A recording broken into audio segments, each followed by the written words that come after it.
hijrah kepada Allah, Rasul dan dunia. Nabi SAW bersabda, barang siapa yang hijrahnya atau niat dan tujuannya karena Allah dan Rasulnya, maka hijrahnya pun kepada Allah dan Rasulnya, atau secara hukum dan syara. Dan barang siapa yang hijrahnya karena dunia, maka hijrahnya pun kepada dunia. Dunia adalah tempat berbagai macam kebingungan, kesedihan, kelelahan, dan kerja keras. Dunia mengangkat orang yang bodoh dan merendahkan orang yang berilmu. Hijrah kepada Allah, Rasul dan dunia. Nabi SAW bersabda, barang siapa yang hijrahnya atau niat dan tujuannya karena Allah dan Rasulnya, maka hijrahnya pun kepada Allah dan Rasulnya, atau secara hukum dan syara. Dan barang siapa yang hijrahnya karena dunia, maka hijrahnya pun kepada dunia. Dunia adalah tempat berbagai macam kebingungan, kesedihan, kelelahan, dan kerja keras. Dunia mengangkat orang yang bodoh dan merendahkan orang yang berilmu. Menurut para ahli ilmu kalam, pada hakikatnya dunia mempunyai dua pengertian, yaitu yang pertama, semua yang ada di muka bumi, yaitu udara dan angkasa. Yang kedua, ciptaan Allah, yaitu benda-benda yang berwujud sebelum sampai ke akhirat. Sabda Nabi SAW,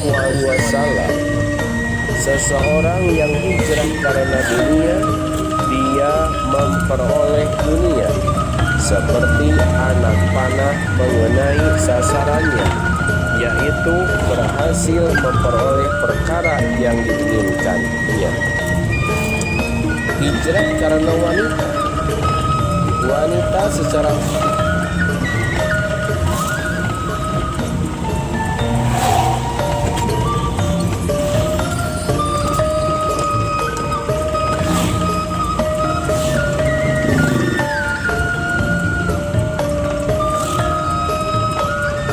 hijrah karena wanita. Wanita secara khusus disebutkan karena merupakan perhiasan dunia, dan fitnah yang ditimbulkan karena wanita itu besar.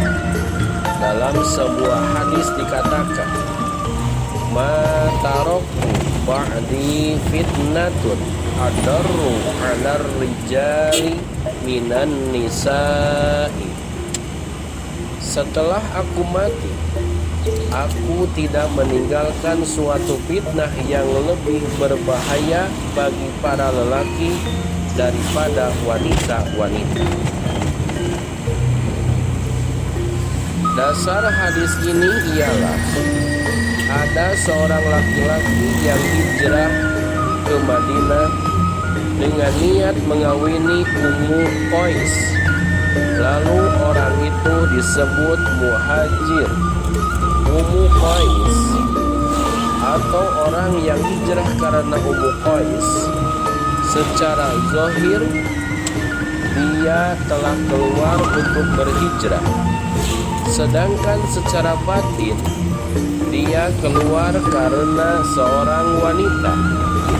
Ketika dia menyimpan rahasia, hijrah karena wanita yang menyalahi perkara yang dilakukan secara zahir, yaitu hijrah karena Allah Rasulnya, maka dia berhak mendapat celaan dan aib. Orang yang melakukan perbuatan ini pun diperlakukan sama. Rasulullah Shallallahu Alaihi Wasallam bersabda, maka hijrahnya hanyalah akan mendapat apa yang dia cita-citakan dalam hijrahnya. Pengertian hijrah secara global adalah meninggalkan kekufuran menuju Islam. Seperti disebutkan dalam kitab-kitab fikih, kadang-kadang kata hijrah itu diartikan menjauhi segala yang dilarang oleh Allah Subhanahu wa taala. Dalam sebuah hadis disebutkan,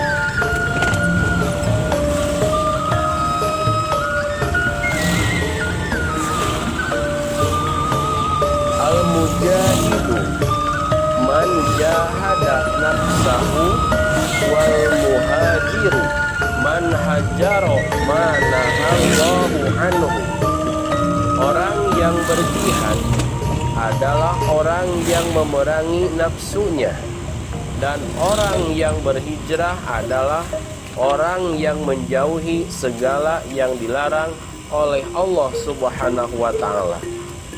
Maka seseorang harus meninggalkan tempat tinggalnya bila melihat penduduknya memakan makanan haram, dan bila melihat para ulama serta orang-orang soleh dicaci maki. Adapun seorang muslim yang menjauhi saudaranya lebih dari 3 hari, hukumnya haram, kecuali jika ada alasan. Boleh juga seorang suami menjauhi tempat tidur istrinya jika istrinya telah jelas durhaka kepada suaminya. Wahai saudaraku, semua yang terkandung dalam hadis ini merupakan kebaikan. Hadis ini juga diriwayatkan Bukhari dan Muslim. Semoga Allah meridhai mereka. Dalam 2 kitab mereka yang paling sahih, kedua imam tersebut memiliki kebaikan-kebaikan dan sangat terkenal. Dalam syairnya Bukhari berkata, igtanim fil faraghi fadla ruku'i fa'asa ayakuna mautuka bagtatan. Lam sahihin ra'aita min ghairi saqamin dahabat nafsuhu sahihatu qalba. Jadikanlah kesempatan yang baik pada waktu senggangmu dengan keutamaan rukun. Barangkali matimu menjadi secara tidak terduga. Banyak orang sehat yang mati tanpa sebab penyakit. Jiwanya yang sehat lepas meninggalkan jasadnya.